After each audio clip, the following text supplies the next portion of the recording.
जय हिंद दोस्तों। तो ये हमारा बिहार दरोगा मेंस का जो रिवीजन क्लास चल रहा है, ये हमारा क्लास 4 होने वाला है। तो इसको ज़रूर देख के जाना। और ये हमारा लास्ट क्लास है रिवीजन क्लास का। तो आप लोग चारों क्लास एक बार देख के जरूर जाइएगा। अगर आप चारों क्लास देख के जाते हैं तो कहीं ना कहीं आपके अंदर जो कॉन्फिडेंस नज़र आएगा ना, वो अलग लेवल का होगा। और यहाँ से क्वेश्चन डायरेक्ट उठाता है एग्जामिनर, इसलिए मैंने इन सभी टॉपिकों का रिवीजन कराया है। तो चलिए हम लोग शुरुआत करते हैं। देखिए, पहला क्वेश्चन है महाजनपद से। ठीक है, तो महाजनपद में पूछा गया है। पहले हम लोग देख लेते हैं। जैसे आपको पता है कि 16 महाजनपद है, ठीक है। और इन 16 महाजनपदों की चर्चा किसमें मिलती है? तो जैन धर्म, बौद्ध धर्म के अलग अलग है, जैसे भगवती सूत्र, अंगुत्तर निकाय, ये सब आपको पता है। तो हम लोग देख लेंगे। पहले हम लोग देखते हैं महाजनपद कौन कौन से हैं। ठीक है, पहले बिहार में आपको पता होना चाहिए बिहार में कितने महाजनपद थे। तो आपको पता होना चाहिए बिहार में 3 थे। ठीक है, याद रखिएगा। इस तरह से हम लोग याद रखते हैं, बिहार में 3, यूपी में 8। इस तरह से आप करके याद रख सकते हैं। जैसे पहला था मगध। मगध का राजधानी कहाँ थी? तो गिरिब्रज या राजगिरी। ठीक है, और इस समय कौन सा क्षेत्र आता है? तो पटना आता है, गया आता है, जो बिहार का क्षेत्र है। ठीक है, पटना, गया। और दूसरा था अंग। अंग था राजधानी चंपा। ठीक है, अंग की राजधानी चंपा, मगध की राजधानी गिरिब्रज। ठीक, और इस टाइम टाइम पे कौन सा क्षेत्र आता है? तो भागलपुर और मुंगेर का क्षेत्र। ठीक है, तीसरा है बज्जी। उसकी राजधानी थी वैशाली। अभी का क्षेत्र मुजफ्फरपुर, वैशाली आता है। ठीक है, अब देखते हैं उत्तर प्रदेश। उत्तर प्रदेश में टोटल कितने थे? तो टोटल मैं बता दूं, तो टोटल क्षेत्र 8 थे। ठीक है, 8 में कौन कौन? काशी, कौशल, वत्स, मल, कुरु। काशी, कौशल, वत्स, मल, कुरु, पंचाल, सुरसेन, चेदी, सुरसेन, पंचाल। याद रखिएगा, काशी, कौशल, वत्स, मल, कुरु, पंचाल, सुरसेन, चेदी। ठीक है, तो काशी की राजधानी वाराणसी, कौशल की राजधानी श्रावस्ती या कुशावती। ठीक है, तो अक्सर श्रावस्ती आता है। वत्स का कौशाम्बी, मल का कुशीनारा या पावा। ठीक है, कुरु का इंद्रप्रस्थ, पंचाल अहिचित्र या काम्पिल्य, सुरसेन मथुरा, चेदी शक्तिमती या सुक्तिमती, बहुत जगह लिखा था। तो ये वाराणसी का तो सब कोई बोल जाता है, वाराणसी होता है। श्रावस्ती का कौन क्षेत्र है? फैजाबाद, गोंडा, बहराइच आता है। ठीक है, जो सबको पता है, फैजाबाद, गोंडा, बहराइच। गोरखपुर के आगे है गोंडा। ठीक है, तो फैजाबाद, गोंडा, बहराइच। कौशाम्बी, कौशाम्बी कौन है? प्रयागराज। ठीक है, कौशाम्बी प्रयागराज है। कुशीनारा, तो देवरिया है, बस्ती है, गोरखपुर। इंद्रप्रस्थ आधुनिक दिल्ली है, इंद्रप्रस्थ आधुनिक दिल्ली और मेरठ हरियाणा है। अहिछत्र बरेली, बदायूं, फर्रुखाबाद। ठीक है, मथुरा हो गया, शक्तिमती बुंदेलखंड हो गया। ये सब याद रखिएगा। ठीक, इस तरह से आप याद कर सकते हैं। जैसे पहले करना था बिहार में 3, उत्तर प्रदेश में 8। 8 में कौन कौन? काशी है, काशी है, ठीक, काशी है, कौशल है, वत्स है, मल है, कुरु है, पंचाल है, सुरसेन है, चेदी है। इस तरह से याद रखते हैं। काशी, कौशल, वत्स। ठीक है, काशी, कौशल, वत्स, मल, कुरु, पंचाल, सुरसेन, चेदी। ठीक है, अन्य क्षेत्र कौन कौन है? तो अवंती है कौन? तो अवंती था उज्जैन। ठीक है, उज्जैन तो बहुत फेमस है। अवंती की राजधानी उज्जैन या महिष्मती। ठीक है, जय महिष्मती, बाहुबली में आपने देखा होगा। तो अवंती, उज्जैन, महिष्मती, ये सब था। मत्स्य विराटनगर था, मत्स्य विराटनगर। और उज्जैन का अभी क्षेत्र कौन है? मालवा क्षेत्र। ठीक है, जो मध्य प्रदेश में पड़ता है। मत्स्य विराटनगर जो जयपुर अलवर राजस्थान में है। अस्मक, पोतन या पोटली।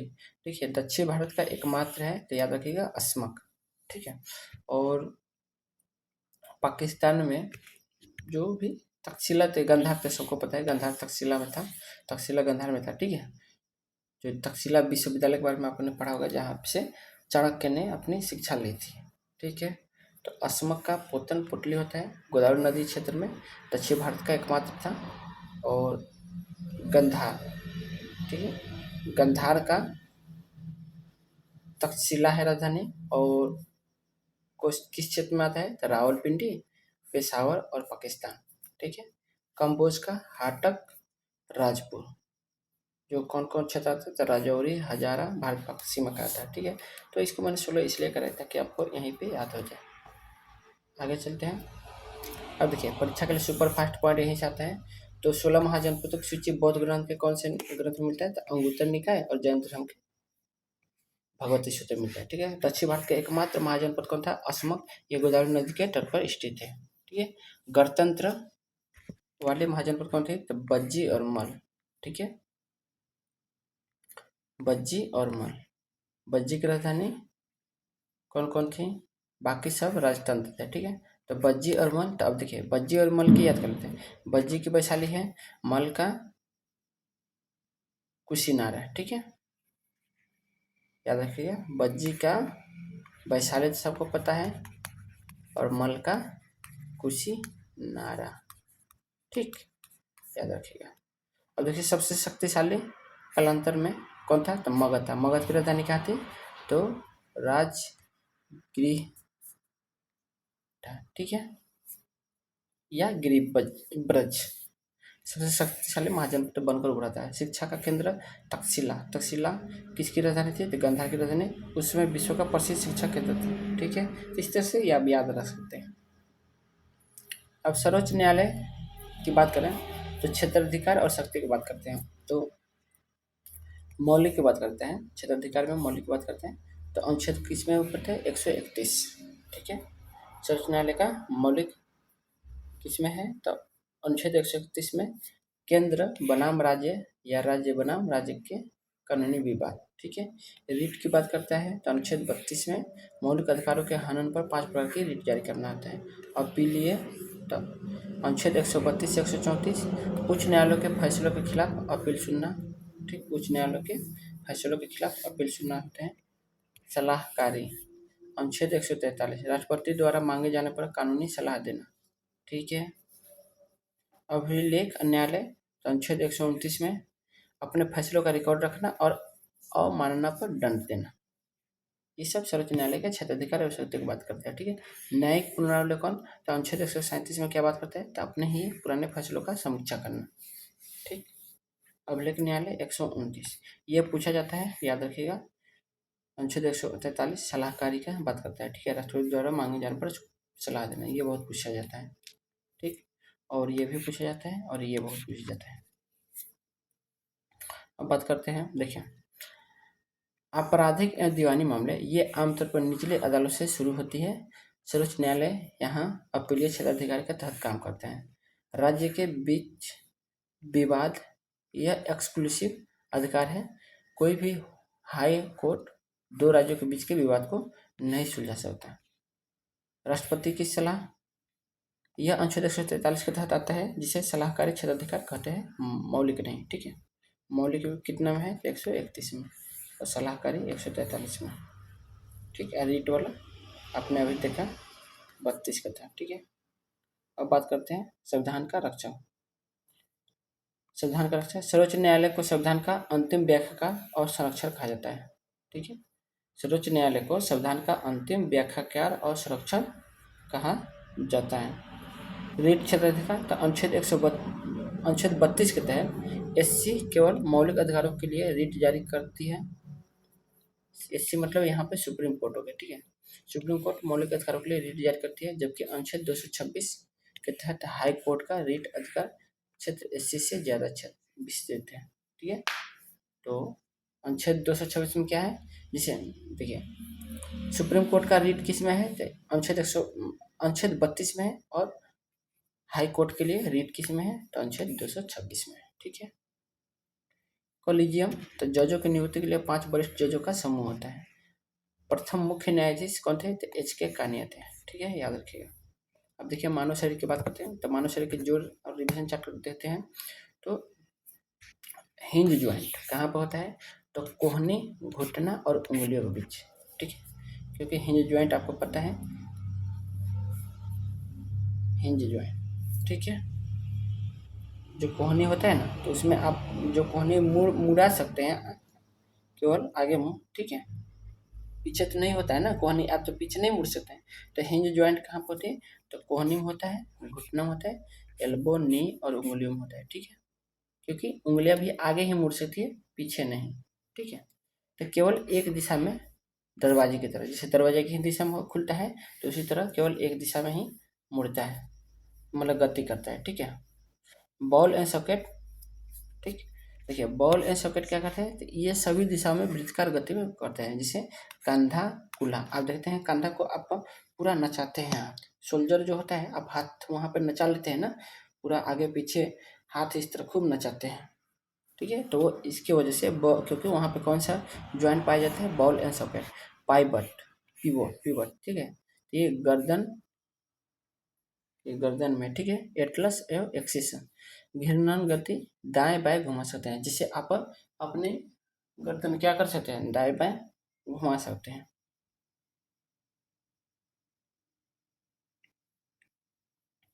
और वहाँ पे कौन सा एटलस और एक्सिस आता है, ठीक है। ग्लाइडिंग ज्वाइंट, कहाँ पे ग्लाइडिंग, तो कलाई में, आप कलाई इस तरह घुमा सकते हैं, ठीक है, कलाई हो गया, टखना हो गया, यानी एंकल हो गया, ठीक है, कलाई, एंकल, हड्डियाँ एक दूसरे पर फिसलती हैं। सैडल, अंगूठे का जोड़, बॉल एंड सॉकेट के जैसा लेकिन कम मुक्त होता है, ठीक है, ये भी थोड़ा बॉल एंड सॉकेट जैसा होता है, इसके जैसा, लेकिन थोड़ा ये कम मुक्त होता है। अचल, फिक्स, जैसे अचल जोड़ यानी फिक्स्ड है, जैसे खोपड़ी की हड्डियाँ, कोई गति नहीं होती है, खोपड़ी में देखते कोई गति नहीं करता है। तो आपके 6 ज्वाइंट पूछा जाता है एग्जाम में, जहाँ जो कि मैंने आपको बता दिया, अब आपको देखना है याद करके, ठीक है, क्योंकि यहाँ से क्वेश्चन आ जाते हैं। तो देखिए मैं जो भी टॉपिक करा रहा हूँ ये केवल बिहार दरोगा के लिए नहीं, बल्कि आप कोई भी एग्जाम देने जा रहे हैं ना, उसके लिए बहुत ही इंपॉर्टेंट है, लेकिन मैंने ये पीआई को, जो बिहार दरोगा का क्वेश्चन था पीआई को, उससे मैंने लिया है, तो बिहार दरोगा वाले जरूर इसको देख के जाना, बाकी आप देख के जाते हैं कि नहीं पता नहीं, ठीक है। पाइवट कहाँ बताए, तो ये गर्दन के जोड़ में पाया जाता है, जिससे हम सिर घुमा पाते हैं। बॉल एंड सॉकेट कहाँ पाए, तो ये सबसे अधिक गति प्रदान करने वाला जोड़ है, जैसे कंधे का जोड़ है। ग्लाइडिंग, ये हमारे कलाई की छोटी हड्डियों के बीच होती है, जो हमें लिखने या हथेली हिलाने में मदद करता है। हिंज जो है कोहनी और घुटने, इसके सबसे सटीक उदाहरण है, ठीक है। लिगामेंट, लिगामेंट क्या होता है, तो हड्डी को हड्डी जोड़ने वाले ऊतक को लिगामेंट कहते हैं। टेंडन क्या कहते हैं, तो मांसपेशियों को हड्डी से जोड़ने वाले ऊतक को टेंडन कहते हैं, ठीक है।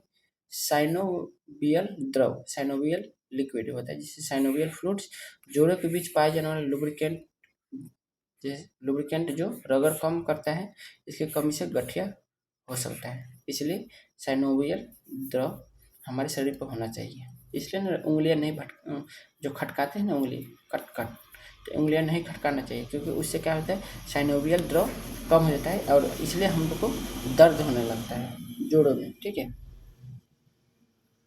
और पानी वानी आपको पीते रहना चाहिए, क्योंकि पानी हो, विटामिन हो, उस पीते रहना चाहिए, क्योंकि इससे अगर जहाँ भी आपका साइनोवियल द्रव कम हुआ, आपके जहाँ भी जोड़ है, ठीक है, जोड़ जहाँ भी है जॉइंट, वहाँ पे आपको दर्द होने लगा और गठिया होने की आशंका होती है। हड्डियों की संख्या, एक वयस्क मानव शरीर में 206 हड्डियाँ होती है, जबकि नवजात शिशुओं में 300 हड्डियाँ होती है। सबसे लंबी और छोटी हड्डी कौन सी है, तो सबसे लंबी फीमर जांघ की हड्डी, सबसे छोटी अस्टेपस कान की हड्डी होती है, ठीक है। अब बात करते हैं नबार्ड की, नबार्ड से क्वेश्चन आते हैं। तो नबार्ड का पहला पूरा नाम क्या है, तो national bank for agriculture and rural development, national bank for agriculture, N से हो गया, जिसे नाबार्ड है ना, NPARD, एन से है नेशनल, ठीक, नेशनल है, ए से नेशनल, देखिए एन ए से है नेशनल, ठीक है, फिर है बी से बैंक, नाबार्ड, ठीक है, एफ से, एफ है नहीं, यानी फोर के लिए कुछ नहीं है, फिर है एग्रीकल्चर, ए से एग्रीकल्चर है, आर से है रूरल और डी से development, national bank for agriculture rural development, rural agriculture and rural development, ठीक है। National bank for agriculture and rural development, याद रखें। इसकी स्थापना कब हुई थी? 12 जुलाई 1982 को, याद रखिए 1982। ठीक है, 12 जुलाई याद रहना चाहिए, लेकिन 1982, लेकिन 12 जुलाई याद होना चाहिए क्योंकि आजकल केवल सन नहीं बल्कि डेट भी पूछ रहे हैं। कौन सी समिति को से? तो शिवरमन समिति की सिफारिश पर बना था, शिवरमन समिति। ठीक है, मुख्यालय कहाँ है? तो मुंबई में। किस पंचवर्षीय योजना के तहत बना? तो छठी पंचवर्षीय योजना के तहत दौरान बना था। मुख्य उद्देश्य क्या था? तो कृषि, लघु उद्योग और ग्रामीण विकास हेतु पुनर्वित्त। ठीक है, प्रारंभिक पूंजी कितनी थी? 100 करोड़ रुपये। अब बात करते हैं प्रमुख संस्थान और स्थापना। तो परीक्षा में अक्सर इन संस्थानों को वर्ष पूछे जाते हैं, याद रखिएगा। तो कौन सा? आरबीआई की कब हुई थी स्थापना? 1935 में। भारतीय रिजर्व बैंक की 1935 में, इसका मुख्यालय मुंबई में। एसबीआई की, भारतीय स्टेट बैंक, 1955 में। ठीक है, ये इसकी मुख्यालय मुंबई में। ठीक है, मुंबई के अक्सर बहुत सारा है। ठीक है, पैसा वैसा जितना है ना सब मुंबई में है। ठीक है, आईडीबीआई 1964 में, कहाँ? तो मुंबई। एग्जिम बैंक कहाँ है? 1982 में। देखिए, एग्जिम बैंक और नाबार्ड बैंक कब हुआ था? 1982 में, मुंबई में। ठीक है, सिडबी कहाँ है? तो 1990 में। सिडबी लखनऊ में, याद रखिएगा। ठीक है, और ये अक्सर पूछा जाता है क्योंकि ये अलग है। ठीक है, तो सिडबी के बहुत पूछे जाते हैं। कहाँ है? लखनऊ में, 1990 में। सेबी, ये भी 1992 में वैधानिक हुआ था, तो ये भी कहाँ है? मुंबई में। बात करते हैं 1979, इस वर्ष शिवरमन समिति का गठन किया गया था जिसमें नाबार्ड की सिफारिश की थी। 1981 में नाबार्ड अधिनियम 1981 में संसद द्वारा पारित किया गया था। 1982 अंतिम रूप से बैंक ने कार्य करना शुरू किया। इसी वर्ष एग्जिम बैंक भी बना था। आरआरबी का विनियमन, नाबार्ड क्षेत्रीय ग्रामीण बैंक आरआरबी और सहकारी बैंकों का निरीक्षण और पर्यवेक्षण करता है। आरआईडीएफ ग्रामीण बुनियादी ढांचा विकास निधि, रूरल इंफ्रास्ट्रक्चर डेवलपमेंट फंड का रखरखाव नाबार्ड द्वारा किया जाता है। ठीक है, स्वामित्व वर्तमान में नाबार्ड की पूरी तरह से भारत सरकार के स्वामित्व में है। अब देखिए कुछ परमाणु ऊर्जा केंद्र जहाँ से एग्जाम में आपके अक्सर आते हैं, जैसे कलपक्कम कहाँ है? तो तमिलनाडु में। ठीक, कुडनकुलम कहाँ है? तो तमिलनाडु में। कलपक्कम, कुडनकुलम, ये तमिलनाडु में। तारापुर महाराष्ट्र में। कैगा कर्नाटक में। काकरापारा गुजरात में। रावतभाटा राजस्थान में। नरोड़ा उत्तर प्रदेश में। यहाँ से अक्सर क्वेश्चन आते हैं, देख लेते हैं। तमिलनाडु में जो है तो स्वदेशी तकनीकी से निर्मित इंदिरा गांधी परमाणु अनुसंधान केंद्र है यही। ठीक है, कलपक्कम क्या है? तो स्वदेशी तकनीक से निर्मित है। कुडनकुलम क्या है? तो भारत का सबसे बड़ा परमाणु ऊर्जा संयंत्र है, रूस के सहयोग से बना था कुडनकुलम। ठीक है, तारापुर क्या? भारत का पहला परमाणु ऊर्जा संयंत्र यूएसए के सहयोग से 1969 में बना था। ठीक है, और परीक्षण जो हुआ था आपका परमाणु बम का तारापुर में ही 1974 में हुआ था। ठीक है,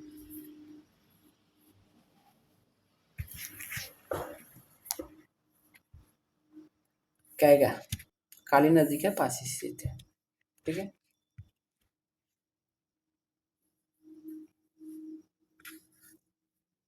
तारापुर ने भाई वो तो पोखरण में हुआ था ना, 1974 में पोखरण में हुआ था। ठीक है, जो कि राजस्थान में। ये तो तारापुर है। ठीक है, ये नहीं है। ठीक, कैगा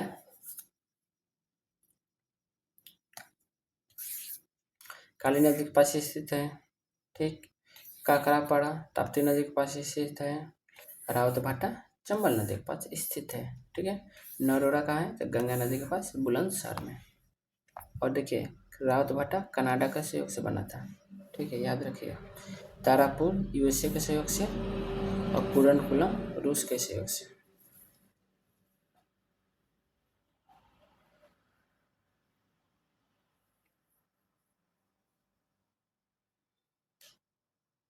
आगे चलते हैं, तो देखिए विकल्पों का गहराई विश्लेषण देखते हैं।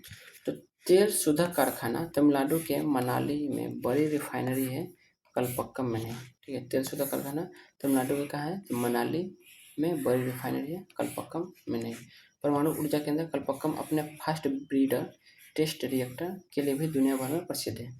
ठीक, चावल उत्पादन तो तमिलनाडु का तंजावुर जिला चावल का कटोरा कहलाता है। ठीक है, तंजावुर जिला क्या है? क्या चावल का कटोरा कहलाता है। जल विद्युत केंद्र तमिलनाडु में मेट्टूर बांध और पायकारा जल विद्युत के लिए प्रसिद्ध है, याद रखिएगा। मेट्टूर पूछता है, मेट्टूर बांध। ठीक, और आपको ये कमेंट करना है कि मेट्टूर बांध कौन सी नदी में पर है, आप लोग जरूर कमेंट करना, क्योंकि यहाँ ये क्वेश्चन पूछता है। परमाणु ऊर्जा आयोग, इसकी स्थापना 1948 में डॉक्टर होमी जहांगीर भाभा की अध्यक्षता में हुई थी। ठीक है। भाभा परमाणु अनुसंधान यानी जिसे बार्क बोलते हैं, यह ट्राम्बे मुंबई में स्थित है। अप्सरा यह भारत और एशिया का पहला परमाणु रिएक्टर था, 1956 बनाया गया। और ईंधन, भारतीय परमाणु संयंत्रों में मुख्य रूप से यूरेनियम का उपयोग होता है, लेकिन भारत थोरियम आधारित तकनीक कलपक्का में परीक्षण जारी पर ध्यान दे रहा है।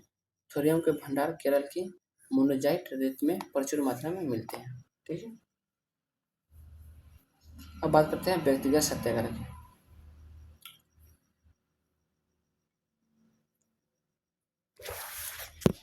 व्यक्तिगत सत्याग्रह प्रारंभिक तिथि कब हुई थी? 17 अक्टूबर 1940 में।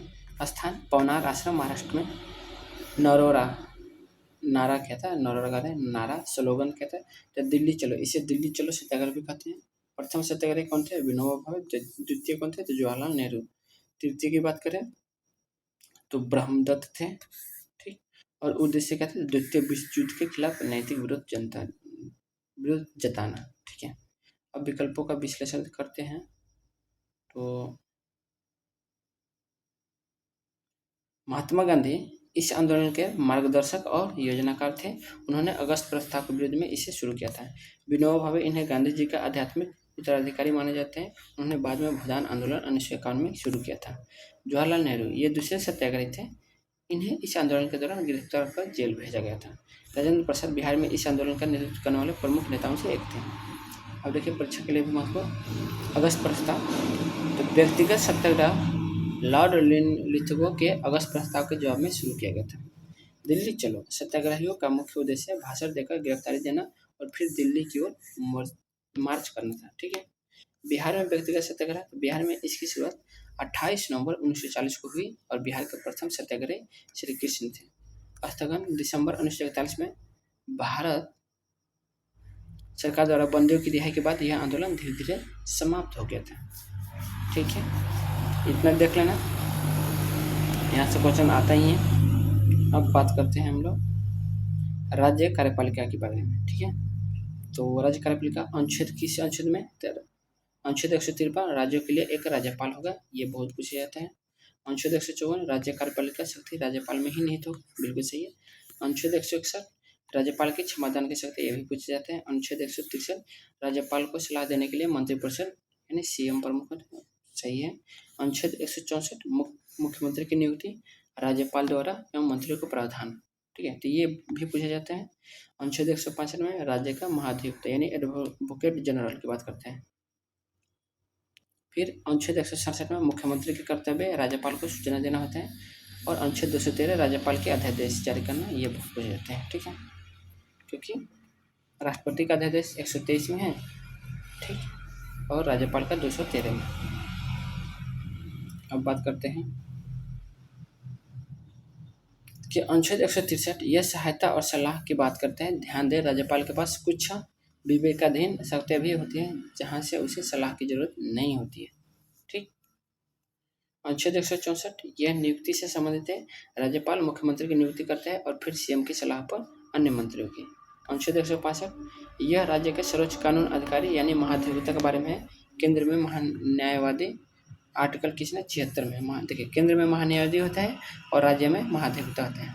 ठीक है, महान्यायवादी का आर्टिकल 76 में पूछा जाता है। अनुच्छेद 165 यह राज्य की कार्यपालिका शक्ति के विस्तार की सीमा की बात करते हैं। ठीक है, अब देखिए परीक्षा के लिए महत्वपूर्ण देखते हैं। तो वास्तविक प्रमुख, राज्य का संवैधानिक प्रमुख राज्यपाल होता है, लेकिन वास्तविक कार्यकारी मुख्यमंत्री होता है। शपथ, मुख्यमंत्री और मंत्रिपरिषद को पद पर एवं गोपनीयता की शपथ राज्यपाल दिलाता है। सामूहिक उत्तरदायित्व, मंत्रिपरिषद सामूहिक रूप से विधानसभा के प्रति उत्तरदायी होते हैं। मंत्रियों की संख्या 91 संशोधन 2003 के अनुसार मंत्रिपरिषद की संख्या विधानसभा की कुल संख्या सदस्य संख्या के 15% से अधिक नहीं हो सकती। न्यूनतम कितनी? 12। ठीक। अब बात करते हैं प्रमुख जनजातियों की। ठीक है, तो जनजाति मतलब बकरवाल। बकरवाल कहाँ का है? तो जम्मू कश्मीर। अब देखिए जम्मू कश्मीर कौन सी पाई जाती है? तो पश्मीना बकरी पाई जाती है। ठीक है, तो बकरी आपको पता है पश्मीना बहुत फेमस है जम्मू कश्मीर। ठीक है, पश्मीना शाल और किस में? तो पश्मीना बकरी से बनती है, तो इसलिए बकरवाल जम्मू कश्मीर इस तरह याद कर सकते हैं। मुख्य रूप से बकरी और भेड़ों का पालन। गद्दी हिमाचल प्रदेश। धौलाधार श्रेणी से ऋतु प्रवास करते हैं, ठीक है। भूटिया ये सिक्किम और उत्तराखंड में है, ठीक। हिमाचल की ऊंचाइयों में निवास करते हैं। टोडा टोडा तमिलनाडु में नीलगिरी पहाड़ियों पर बहुपति विवाह प्रथा के लिए प्रसिद्ध है। गुज्जर गुज्जर सिंह मेला मूवी देखा होगा। गुज्जर जम्मू कश्मीर और हिमाचल में, ठीक है। मवेशी और भैंस पालना घुमंतु होते हैं, ठीक है। चांगपा लद्दाख में पश्मीना बकरियों का पालन करते हैं, ठीक है। चांगपा लद्दाख में। बंजारा राजस्थान मध्य प्रदेश में, ठीक है।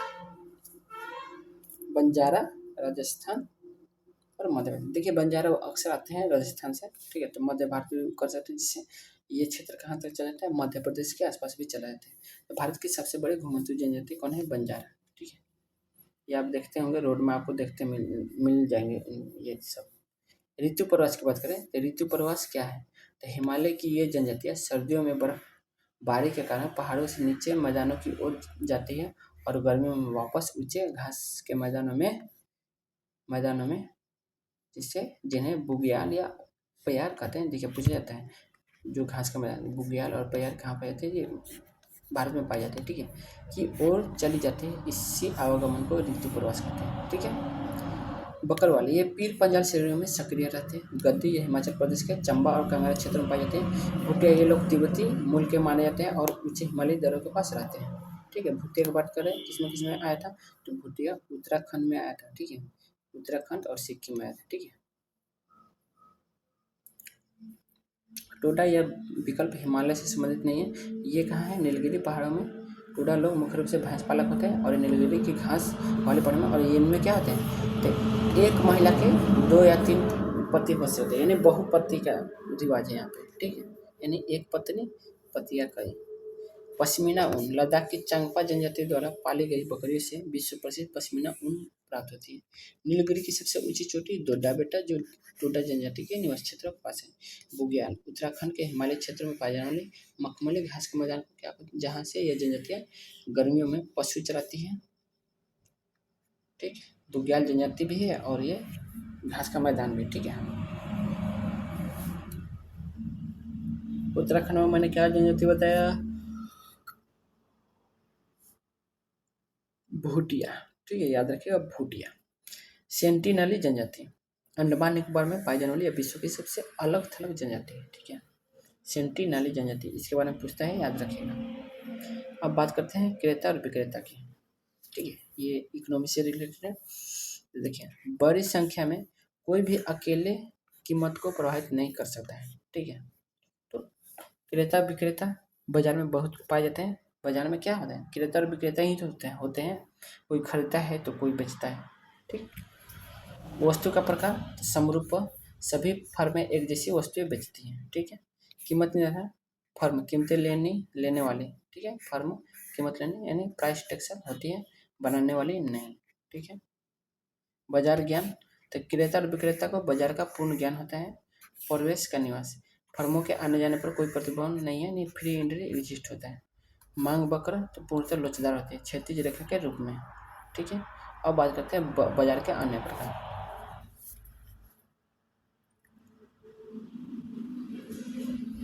देखिए परीक्षा से अक्सर इनके बीच अंतर पूछा जाता है। देखिए बाजार का प्रकार है, देखिए बाजार 3 प्रकार के, एकाधिकार होता है, अल्पाधिकार होता है और एकाधिकार प्रतियोगिता होता है। तो एकाधिकार में क्या होता है, तो केवल एक विक्रेता होता है, ठीक है। एकाधिकार में केवल एक विक्रेता है, जिससे कि आप देखे होंगे आजकल जो खाद का है, ठीक है, खाद वाले देख रहे हैं केवल आइफ को चल रहा है, ठीक है, मतलब केवल एक ही है। इसलिए तो पूरा मनमानी चलता है ना खाद वाले में।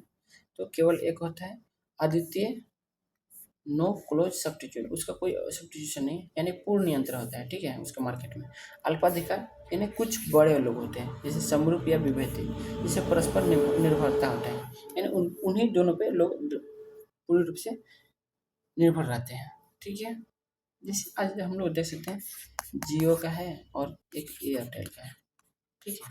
इसके सिवा आदमी क्या ही कर सकता है, हाँ BSNL है कुछ रूप से, ये हो सकता है।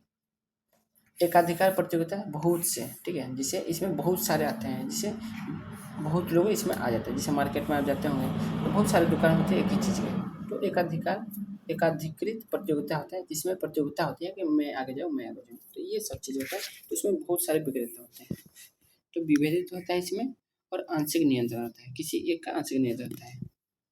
देखिए विकल्प वगैरह की बात करें तो बड़ी संख्या, इसका मतलब है कि एक व्यक्तिगत विक्रेता बाजार की कुल आपूर्ति का बहुत छोटा हिस्सा है। ठीक है, समरूप वस्तु, चूंकि वस्तु एक समान है इसलिए कोई भी विक्रेता अधिक कीमत नहीं वसूल सकता है। मूल्य लेने वाला, तो बाजार की कीमत मांग और पूर्ति की शक्ति द्वारा तय होती है, और वह और फर्म उसी कीमत पर बेचना पड़ता है। ठीक है, अब देखिए परीक्षा के लिए कुछ इम्पोर्टेंट है। तो शून्य विज्ञापन लागत, पूर्ण प्रतियोगिता में विज्ञापन की आवश्यकता नहीं होती है क्योंकि वस्तुएं समरूप होती हैं। ठीक है, परिवहन लागत अभाव, सैद्धांतिक रूप से इससे परिवहन लागत शून्य मानी जाती है। दीर्घकाल में लाभ, पूर्ण प्रतियोगिता में फर्में यानी दीर्घकाल में केवल सामान्य लाभ ही कमा पाती है। ठीक है, और कीमत निर्माता, एकाधिकार में फर्म स्वयं कीमत निर्धारित करता है। ठीक है, ये सब चीज़ है। तो आज के लिए बस इतना ही, हम लोग अगले क्लास में देखेंगे। तो आपका क्लास कैसे लगा हो कमेंट करना, क्योंकि मुझे को पता है कि आप लोग को इकोनॉमिक्स मज़ा नहीं दिया होगा, क्योंकि इकोनॉमिक्स बहुत लोग को अच्छा नहीं लगता है। तो कोई बात नहीं, इकोनॉमिक्स से नहीं भी पढ़ेंगे तो बहुत कम ही क्वेश्चन आते हैं, तो ज़रूरी नहीं है कि इकोनॉमिक्स आप करके ही जाए, लेकिन एक दो भी क्वेश्चन कर लेते हैं आपके लिए कुछ। अगर एक क्वेश्चन सही करते हैं तो आप बहुत सारे लड़कों से बहुत सारा आगे रह जाते हैं। ठीक है, तो इसलिए करना ज़रूरी है। तो चलिए आज के लिए बस इतना ही, धन्यवाद।